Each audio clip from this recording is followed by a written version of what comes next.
মানে আমাদের যা অবস্থা ছিল আর কি, বার্থডে মনে থাকতো না, মানে খুব কষ্ট করে জীবনযাপন করতাম। তো সেখান থেকে বার্থডে সেলিব্রেশন আমাদের ফ্যামিলিতে কোনো সময় হয়নি।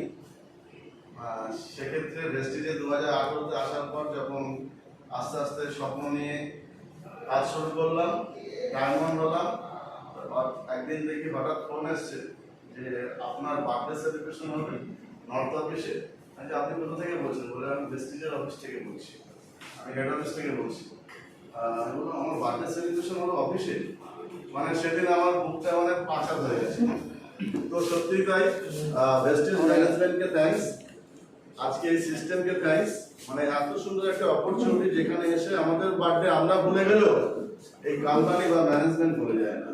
তো সো হ্যাপি, মানে ডায়মন্ড হওয়ার পর কয়েকবার বার্থডে সেলিব্রেশন হয়ে গেছে, মানে অমন্তে আর কি। ডায়মন্ড অনেকদিন আগেই হয়েছে, তো আজকে আমার বার্থডে সেলিব্রেশন হচ্ছে এরকম একটা কলকাতার মতো অফিসে। সত্যি so lucky, I so proud, I am Vestigian. Thank you very much. আমি কালকে ফোনে বলছিলাম আমার এক হাটলাইনকে যে ডায়মন্ড না হলে মানে এই ফিল্ডটা তখনই বোঝা যাবে যখন আপনারাও ডায়মন্ড হবেন আর আপনাদের কাছে ফোন যাবে আর এই সেলিব্রেশন হবে।